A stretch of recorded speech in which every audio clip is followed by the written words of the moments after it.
दोस्तों, चीन जो कभी मोबाइल मैन्युफैक्चरिंग का सिरमौर हुआ करता था, लेकिन आज भारत ने उसे न सिर्फ चुनौती दी है बल्कि पछाड़ भी दिया है। आईफोन जैसे बड़े ब्रांड्स अब चीन छोड़कर भारत को अपना नया हब बना रहे हैं। क्या है इसके पीछे की वजह और कैसे भारत तकनीकी क्षेत्र में सुपर पावर बन रहा है, आइए जानते हैं आज की हमारी इस वीडियो में।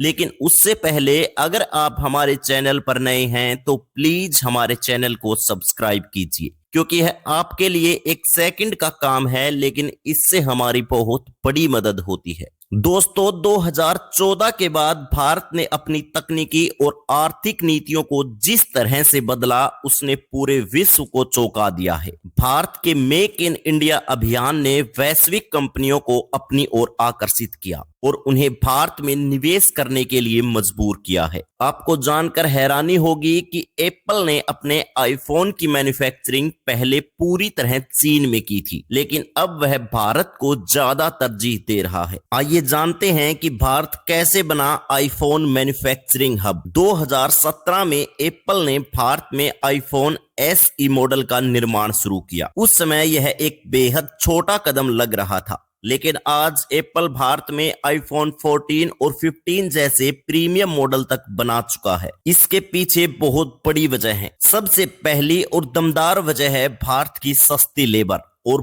बड़ा उपभोक्ता बाजार। भारत सरकार की प्रोडक्शन लिंक्ड इंसेंटिव यानी PLI योजना, चीन में बढ़ती राजनीतिक अनिश्चितता और कोविड-19 महामारी के दौरान लगा सख्त लॉकडाउन, आज भारत में एप्पल की 3 प्रमुख मैन्युफैक्चरिंग यूनिट्स काम कर रही हैं। फॉक्सकॉन जो आईफोन की असेंबली का बड़ा हिस्सा संभालती है, विस्टन और पेगाट्रॉन ये दोनों कंपनियां भी भारत में बड़े पैमाने पर प्रोडक्शन कर रही हैं। चीन हमेशा से मैन्युफैक्चरिंग का बादशाह रहा है। उसकी सस्ती लेबर और बड़ी मैन्युफैक्चरिंग यूनिट्स ने उसे ग्लोबल मोबाइल मार्केट में राज दिलाया। लेकिन जैसे ही भारत ने अपनी नीतियों को मजबूत किया और कंपनियों को बेहतर सुविधाएं दी, चीन के लिए खतरे की घंटी बज गई। हालांकि इसके विपरीत चीन ने भारत के खिलाफ कई साजिशें भी रची, जैसे सीमा विवाद बढ़ाना, भारतीय बाजार में चीनी सामान का अतिरेक और भारत की 5G टेक्नोलॉजी में बाधा डालने की कोशिशें। लेकिन भारत ने हर मोर्चे पर चीन को करारा जवाब दिया। 2020 में भारतीय सरकार ने 200 से ज्यादा चीनी ऐप्स पर प्रतिबंध लगाकर एक बड़ा संदेश दिया। यह कदम दिखाता है कि भारत अब तकनीकी रूप से आत्मनिर्भर बनने की राह पर है। भारत ने सिर्फ आईफोन ही नहीं बल्कि सैमसंग, जियोमी और वीवो जैसे बड़े कंपनियों को भी अपनी ओर आकर्षित किया। 2019 में सैमसंग ने भारत में दुनिया की सबसे बड़ी मोबाइल फैक्ट्री लगा डाली। जियोमी जो कभी चीन की सबसे बड़ी ब्रांड थी, अब अपने प्रोडक्शन का बड़ा हिस्सा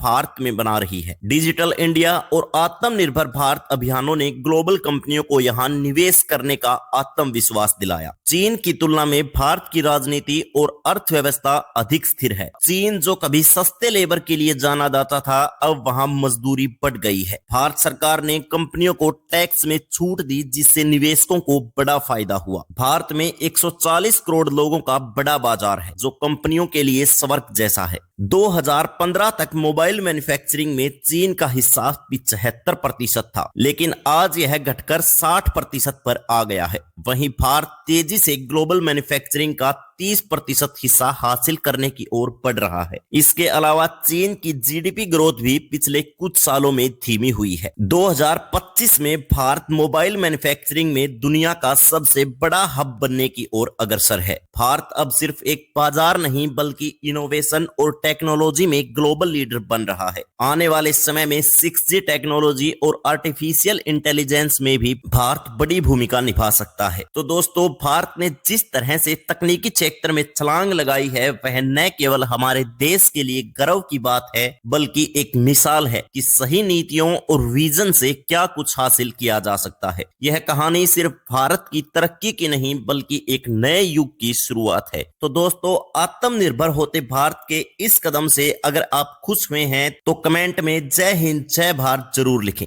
धन्यवाद।